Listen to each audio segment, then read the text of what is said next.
Madame, monsieur, bonsoir. Merci de nous avoir rejoints. Nous sommes en direct sur Non-Stop People pour cette édition spéciale consacrée à Brigitte Bardot à l'occasion de son anniversaire. Eh oui, c'est ce samedi 28 septembre que la star a 85 ans et c'est l'occasion, pendant une heure, avec nos invités, de percer le mystère bébé. Bonsoir Loïc. Bonsoir Mathilde. Bonsoir à tous. Nous allons effectivement nous demander qui est réellement Brigitte Bardot, pourquoi et comment elle est passée du statut d'icône du cinéma et de la chanson à celui de redoutable activiste pour la cause animale avec ses excès et ses dérapages. Nous irons d'abord dans les rues de Paris pour voir ce que Brigitte Bardot évoque aux passants. Vous découvrirez ensuite un fan hors du commun qui possède près de 10 000 objets collector relatifs à la star. Et puis nous reviendrons évidemment sur sa carrière artistique, ses amours et ses prises de position controversées. Mais juste avant, il est temps d'accueillir nos invités, à commencer avec Emmanuelle Guilcher. Bonsoir. Bonsoir. Vous êtes journaliste, directrice adjointe de l'antenne de France 2 et auteur du livre Simone et Brigitte, deux icônes à la française. C'est aux éditions Larousse. Donc Simone pour Simone Signoret et Brigitte pour Brigitte Bardot, évidemment. À vos côtés, Yves Bigot, bonsoir. Bonsoir. Vous êtes directeur général de TV5 Monde, auteur de Brigitte Bardot, la femme la plus belle et la plus scandaleuse du monde. Ça, c'est un titre qui envoie parce qu'effectivement, je crois que tout est résumé là-dedans. Et c'est aux éditions. Comment ? Tout est vrai. Et tout est vrai en plus, on le verra tout à l'heure. C'est aux éditions Don Quichotte. Et petite précision utile, vous êtes tropézien.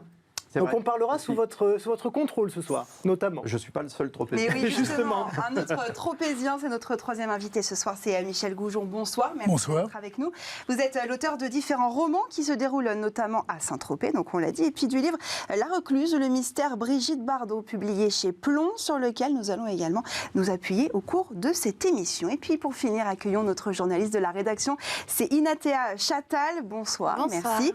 On vous retrouvera au cours de cette émission, notamment pour évoquer Brigitte Bardot au cinéma et ses relations avec les hommes. Mais pour commencer, une petite photo, si vous le voulez bien. Vous allez voir, elle a été prise aujourd'hui par Bernard Dormal, qui est le mari de Brigitte Bardot. 2000 colis et lettres reçus depuis 3 jours à la Madrague, dont des courriers venus de Papouasie-Nouvelle-Guinée, des États-Unis, d'Amérique du Sud et du monde entier, en fait.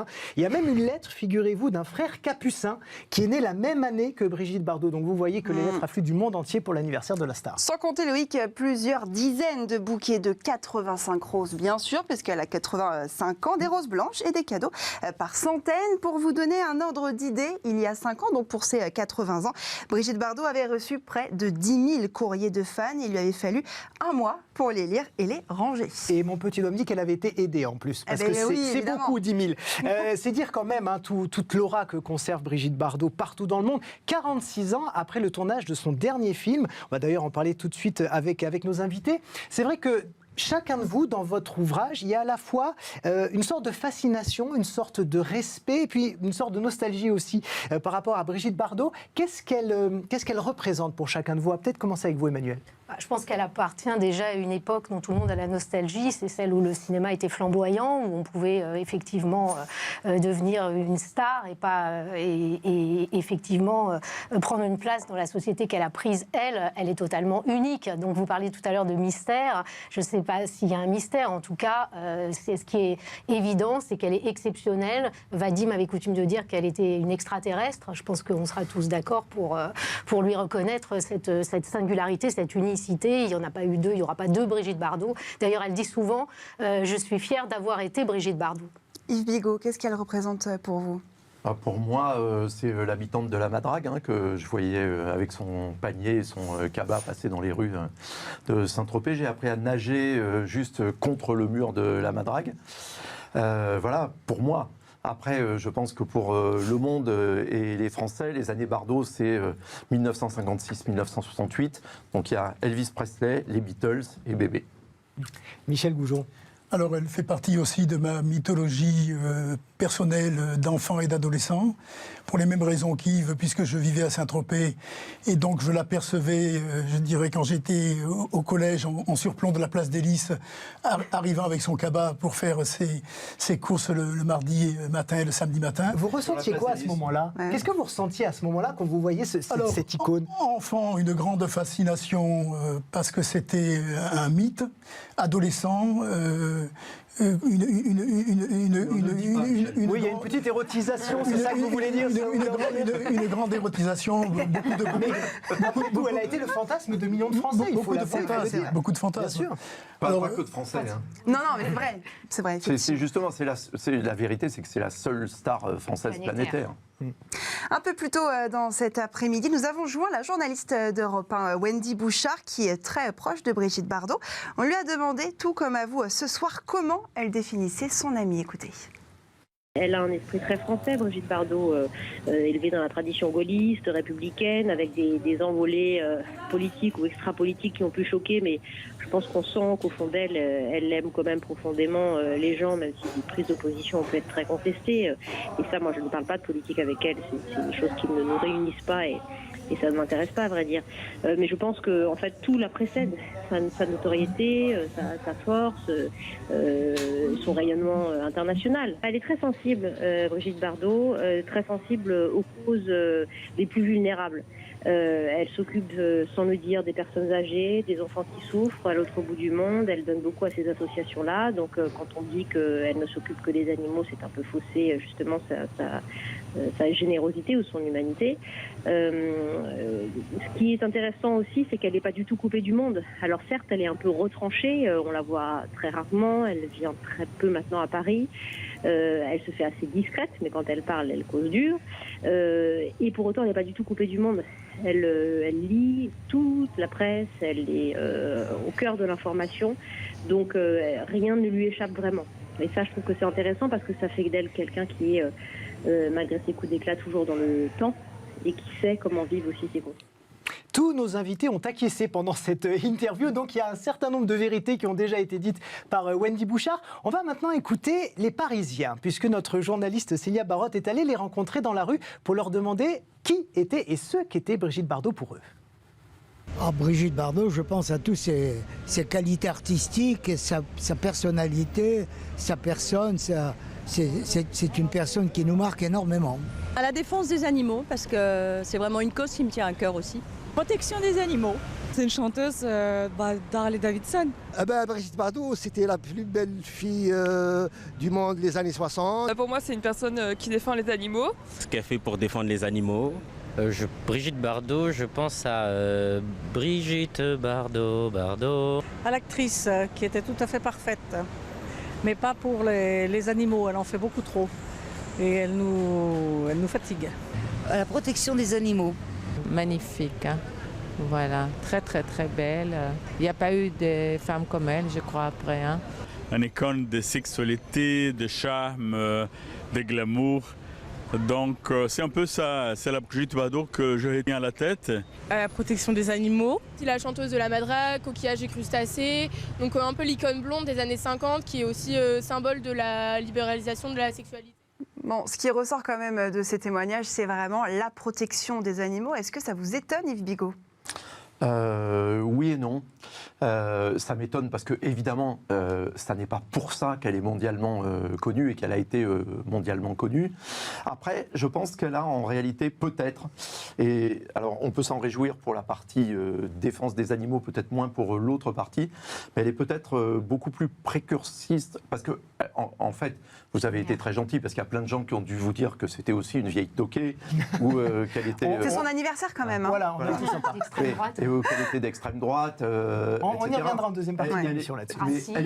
Elle est peut-être effectivement à l'avant-garde d'un grand virage de la France vers la droite et par ailleurs de la défense des droits des animaux dont on voit bien qu'on se moquait d'elle quand elle a commencé avec les bébés phoques, etc. On disait mais voilà, elle est dingue, qu'est-ce qui lui a pris, Coluche s'en moquait régulièrement dans ses sketchs. Alors qu'aujourd'hui, on voit bien que c'est la société tout entière avance pour la réalisation.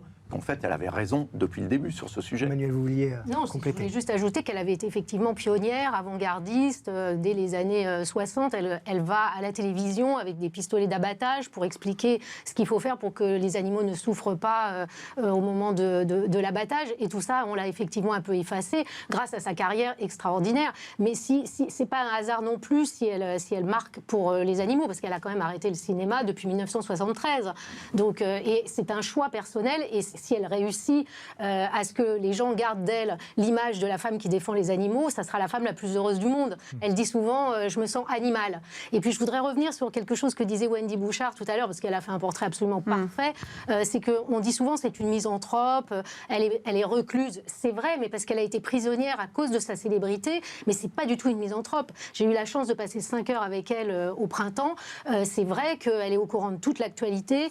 C'est vrai que c'est quelqu'un qui aime les gens, qui aime les gens simples. Bon, il y a un paradoxe, Brigitte Bardot, c'est à la fois Brigitte Bardot, mais c'est en même temps quelqu'un d'extrêmement simple. En quelque sorte, c'est une moniale, c'est quelqu'un qui a trouvé l'apaisement grâce à son combat pour la cause animale. On peut l'approcher assez facilement, Brigitte Bardot ? Ah non, pas du tout, on ne peut pas l'approcher facilement parce qu'elle a ce côté un peu animal sauvage, elle a effectivement peur, c'est quelqu'un qui a été beaucoup trahi parce qu'effectivement, elle avait cette beauté magnifique, on a essayé de l'utiliser, donc je pense qu'elle a une espèce de réserve, c'est quelqu'un d'extrêmement sauvage, donc il faut gagner sa confiance.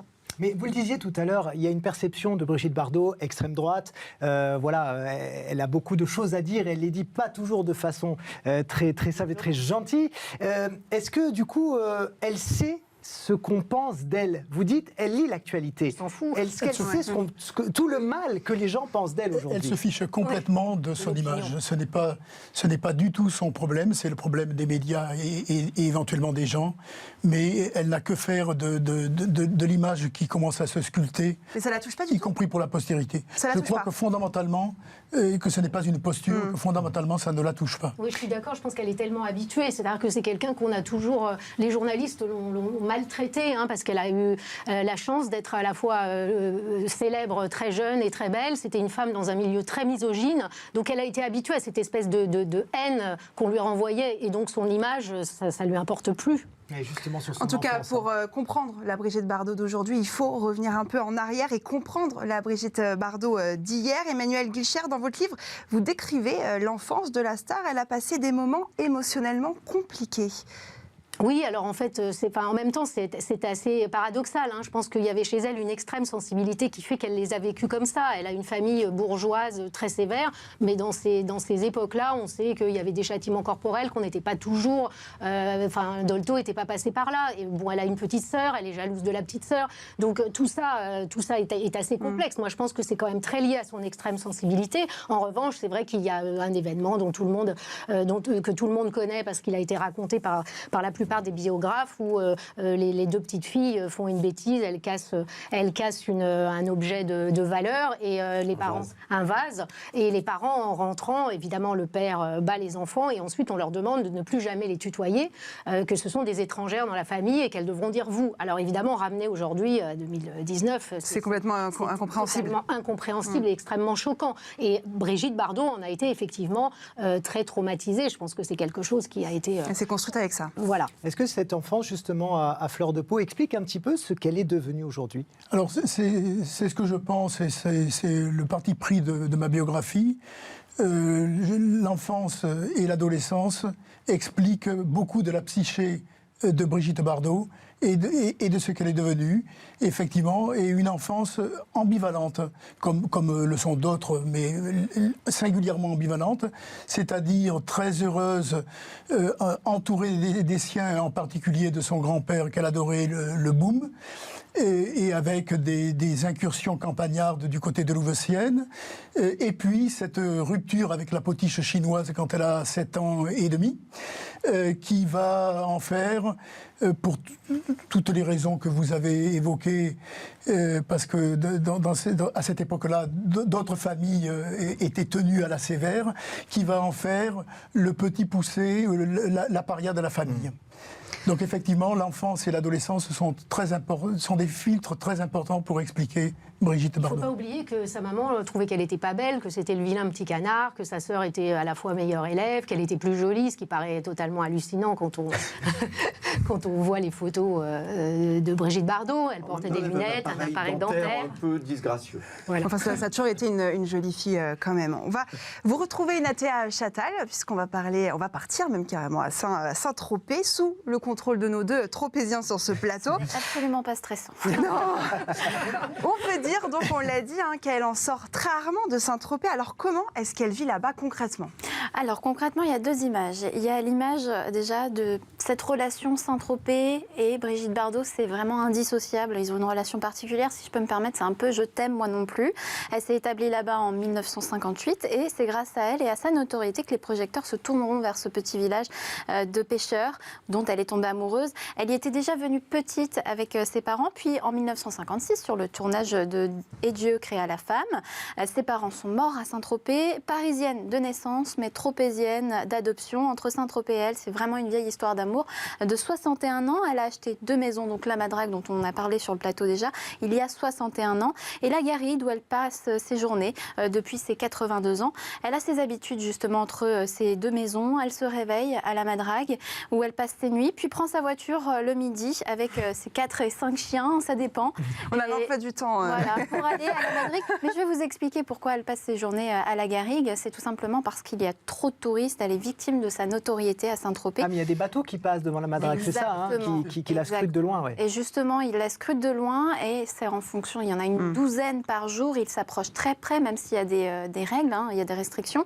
Mais il s'approche tout de même très près avec des haut-parleurs et puis il hurle. C'est la maison de Brigitte Bardot, vous pouvez la prendre en photo. Alors forcément, ça fait un boucan énorme. Ça devient invivable pour elle et son mari. Donc la journée, ils ne peuvent plus sortir ni sur le ponton, ni se baigner. Et du coup, ils décident de passer leur journée directement à la Garrigue, même si les murs sont très hauts, hein, on les voit sur les photos, les murs de cette maison. C'était pour justement éviter les paparazzis à l'époque. Et bien maintenant, on ne peut pas empêcher les touristes de se baigner, évidemment. Elle a remplacé le nom de sa maison par une autre pour dissuader, mais les plus curieux restent. Et surtout, elle se fait voler quelques objets. Par exemple, les gamelles qu'elle laisse dehors pour les chiens errants, pour les animaux errants. Et bien ça, tout ça, c'est enlevé. Elle est obligée de les fixer. Voilà. Et c'est exactement ça. Ça s'appelle le Toutous Bar, sa maison. Elle a été enlevée. Mais évidemment, les plus curieux restent. C'est plus calme pour elle à la Garrigue, puisque tout simplement, elle a ses animaux là-bas. Mais elle a vraiment de tout. Des pigeons, des canards, des oies, des chiens, des chats, des sangliers sauvages aussi qui y passent, justement. Alors, c'est vrai qu'il y a le côté tourisme à Saint-Tropez. Ça, c'est sûr que quand on y va, on veut tous apercevoir Brigitte Bardot. Mais quand même, il y a le véritable amour des Tropéziens pour bébé. Tout à fait. Il y a vraiment un hommage et une certaine fierté qu'on ressent de la part des Tropéziens. Déjà en 2017, le musée de la gendarmerie et du cinéma de la commune lui rend hommage avec une exposition dont on retrouve les photos sur sa vie à Saint-Tropez. On la retrouve sur des photos inédites parce que ces photos ont été prises par des photographes amateurs à l'époque dans cette charmante ville de pêcheurs. Il y a même un hôtel dont une des chambres porte son nom, Brigitte Bardot, tout simplement parce que c'est là qu'ils se sont rencontrés avec un de ses 4 maris, Günther Sachs. Voilà, exact. Ah, c'est mieux avec l'accent, effectivement.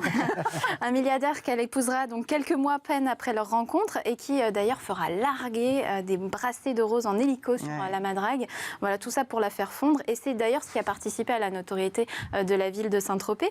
Elle a une statue à son effigie à l'entrée de Saint-Tropez pour célébrer ses 83 ans. Ils lui ont donc érigé cette statue. C'était en 2017, un bronze d'une BD érotique de Manara. Ah, Manara. Voilà. Et ça vous laisse rêveur, Loïc. Oui, mais je crois que Yves et Michel aussi doivent connaître Manara. Oui, bien sûr. Voilà. Oui. Non, mais c'est parce que c'est... Pas personnellement. Non, c'est une collection très connue, effectivement, de bandes dessinées érotiques qui sont et ça a été inspiré de Et Dieu créa la femme, d'ailleurs. Donc, un hommage que la ville a voulu rendre à l'actrice, car Saint-Tropez, c'est vraiment indissociable de Brigitte Bardot. On sent donc une certaine fierté de la part des habitants, des Tropéziens, mais aussi de la part des commerçants. Les boutiques de touristes à Paris, on vend surtout des tours Eiffel, tout ce qui est paysage, monuments. Et bien là-bas, on vend tout ce qui est à l'effigie de Brigitte Bardot. Des porte-clés de Brigitte Bardot. Exactement, des porte-clés ou encore tout ce qui est Vichy, tout ce qui rappelle l'époque Brigitte Bardot, effectivement, des années 60. Alors, même si l'actrice l'a dit cette année, qu'elle regrettait un petit peu que la ville soit devenue une ville de milliardaires, de la jet-set, elle en est un petit peu responsable. C'est elle qui a mis les projecteurs sur cette ville, mais au final, elle le rend bien parce que ça restera une histoire d'amour éternelle. Elle a déjà fait toutes les démarches pour pouvoir être enterrée à la Madrague, justement pour finir ses jours dans ce sanctuaire pour animaux qu'elle a ouvert. Et justement, elle finira avec un musée pour justement les entrées, les billets, les tickets. Tout l'argent sera reversé à son association, à sa fondation Brigitte Bardot. Eh bien, merci beaucoup, Inatia. Donc, on a bien compris que Brigitte Bardot était gravée dans le cœur des Tropéziens, mais il y a un homme qui l'a dans la peau, et au sens strict, vous allez comprendre dans un instant. Il s'appelle Bruno Ricard. Il possède une collection unique au monde composée de dizaines de milliers d'objets relatifs à la star. Il la connaît très bien, il la côtoie régulièrement, et notre journaliste Célia Barotte l'a rencontré. Et ça, c'est très rare, c'est une pièce rare. Parce que c'est visuel et c'est très sympa à voir. Et des pièces rares sur Brigitte Bardot, ce n'est pas ce qui manque dans la collection de Bruno Ricard. Son coup de foudre pour bébé remonte au début des années 90 dans un vide-grenier. Depuis, il est le plus grand propriétaire d'objets à l'effigie ou ayant appartenu à la star du cinéma. C'est ma passion du matin au soir. J'y consacre un minimum de 4 heures par jour depuis 30 ans. Je ne sais pas si vous vous rendez compte. On va dire c'est de la folie. Non, c'est ma passion. Alors ça peut paraître paradoxal par rapport à d'autres personnes qui admirent Brigitte. Moi j'ai connu Brigitte par rapport aux animaux. Après j'ai appris à connaître la femme qu'elle est toujours. C'est pas, évidemment, on ne peut pas parler de Brigitte Bardot sans parler de tout ce qu'elle représentait pour la femme. Non. Brigitte est unique. Tableaux, bobines de films, CD, parfums et même tenues officielles, Brigitte Bardot est partout chez Bruno Ricard. Au total, c'est environ 200 000 objets et 15 000 revues qui lui sont consacrées, toutes venues du monde entier. Le fameux aigle de la Harley-Davidson. Et il y a eu 3 motos qui ont été préparées justement pour le clip de Gainsbourg et de Brigitte Bardot. Et ça, c'est une pièce exceptionnelle. Il n'en existe que 3 ou 4 dans le monde. Ah, je vais le déballer. Et ça, c'est exceptionnel. C'est une partie, enfin, c'est même pas une partie, c'est le soutien-gorge en métal que Brigitte avait dans le film Boulevard du Rhum, avec Lino Ventura. Aujourd'hui, Bruno Ricard n'est plus un simple admirateur de Brigitte Bardot. L'interprète de Bonnie and Clyde s'est liée d'amitié avec le collectionneur. Elle supervise ses expositions et lui a même autorisé la rédaction d'un livre intitulé Bibliographie. J'ai la chance de pouvoir aller chez elle. Quand je suis sur Saint-Tropez, c'est pas parce que j'allais régulièrement à Saint-Tropez que je l'embêtais chez elle. Non. Elle sait que je suis là, elle dit bah, viens boire un coup, puis on discute et tout ça. La dernière fois, on est resté quasiment 4 heures à discuter. Pour ce passionné, pas question de se séparer de sa collection pour l'argent, sauf si c'est pour la bonne cause. Fin 2020, Bruno Ricard participera à une vente aux enchères au profit de la Fondation Brigitte Bardot. Bon, on l'a vu, c'est un des fans les plus importants de Brigitte Bardot. Peut-être qu'on va réussir à comprendre pourquoi est-ce qu'elle attire autant de passion, Brigitte Bardot? Parce qu'elle a quelque chose en plus, quelque chose de mystérieux, qui relève de l'aura, au-delà de sa beauté physique, quelque chose d'irréductiblement inexpliqué, qu'avaient bien cerné des gens comme Jean Cocteau, Marguerite Duras, Marguerite Yourcenar et quelques autres. Elle a cela, et elle l'a toujours aujourd'hui. Yves Bigot, est-ce que c'est simplement parce qu'elle a fait fantasmer toute une génération avec un film, ou est-ce que c'est beaucoup plus que ça? Les deux. C'est-à-dire qu'elle est devenue une icône planétaire uniquement avec « Et Dieu créa la femme » et à la fois le scandale, mais la fascination que sa liberté, tout autant que son physique, ont exercé sur la planète entière, ou en tous les cas la planète de l'époque, c'est-à-dire l'Europe, les États-Unis, le Brésil, etc. Ça en a fait, en l'espace de quelques mois, une superstar planétaire et la scandaleuse du siècle en même temps. Et donc, elle fascine totalement à travers ça. Après, il y a son personnage, évidemment, qui joue beaucoup ici. Et puis, une carrière. Alors, il faut toujours les artistes, il faut toujours les juger à leur sommet, pas à leur moyenne. Bah, vous prenez Et Dieu créa la femme, Le Mépris, et vous avez une des meilleures comédiennes françaises. Bah justement, on va parler cinéma avec Inatea, on vous retrouve. Est-ce qu'on peut dire que Brigitte Bardot est une légende du 7e art? Oui, on peut le dire, effectivement. C'est, comme on vient de le dire, c'est la star française qui est connue vraiment mondialement. Elle est issue d'une famille bourgeoise, on l'a déjà dit en début de journal, d'édition. Elle se destinait à être mannequin, enfin en tout cas elle a commencé mannequin. Elle voulait être danseuse surtout, elle avait pris des cours de danse classique. Elle ne s'était pas du tout destinée à une carrière d'actrice et elle a commencé sa carrière en 1952 aux côtés de Bourvil dans le film Le Trou Normand. C'est en 1956 pour le Festival de Cannes qu'elle décide d'éclaircir sa chevelure, le blond doré dans laquelle on la connaît, et c'est grâce à cela qu'elle va trouver le financement justement pour financer le film Et Dieu créa la femme de Roger Vadim, qui fera d'elle sa muse. Elle jouera Juliette, une jeune femme de 18 ans courtisée par 3 hommes. Carton plein pour ce film puisque c'est le premier film français à se classer